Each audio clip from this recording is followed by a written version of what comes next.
time for final thoughts. Now, before you get your panties in a wad over Trump's Secretary of State nominee Rex Tillerson, just take a moment to remember who President Obama chose in 2008. But what difference does it make, right? She just had that private server for convenience and deleted emails after a subpoena for convenience and shared classified information on an unsecured secret server for, yes, convenience. Yep, dynamite choice there. We are all just happy she returned home safely after coming under sniper fire in Bosnia as First Lady, except that never happened. And the Russia restart is, well, a home run, clearly. And then there's John Kerry, who not only scored us this great Iran deal, but then went on to thank the Iranians for humiliating our U.S. sailors. But anyway, there is more to ExxonMobil CEO Rex Tillerson than just being head and shoulders above John Kerry and Hillary Clinton, because that, after all, is clearly not hard to do. But let's start with the obvious. He's a successful businessman, not a politician. He's an engineer by trade and has actually had to manage things like money. If he can run ExxonMobil, I think he can handle the bureaucrats on the Hill. But what about the elephant in the room? Tillerson managed Exxon's holdings in Russia and the Caspian Sea for almost 2 decades, which is just startling because this means he might actually have an understanding of Russian geopolitics and negotiating skills. Terrifying, I know. Now, he doesn't have political experience like Hillary, the kind of experience where you conveniently forget C means classified.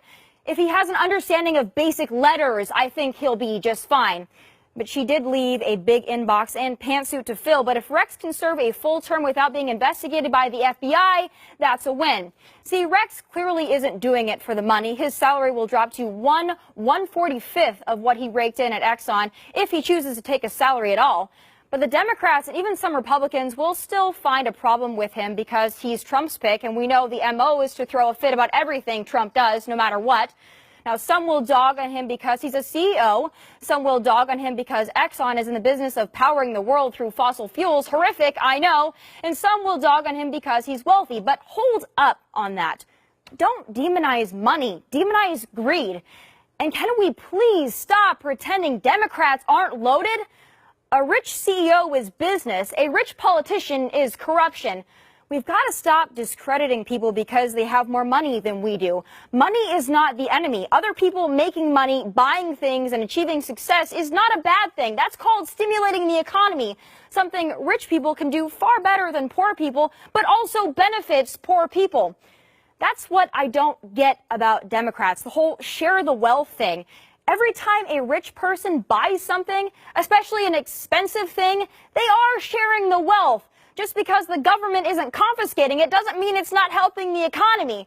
The fundamental difference that separates our two parties is simple. Republicans want everyone to accomplish in life. Now, that doesn't mean equal outcome for all, but equal opportunity for all. And trust me, we want people to come out of poverty because that's less people we have to support. You feel me?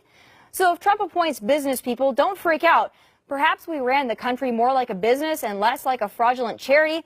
We might be able to stay afloat. Crazy, right? But those are my final thoughts. Follow me on Twitter and Instagram at Tomi Lahren from Dallas. Good night, God bless, and take care.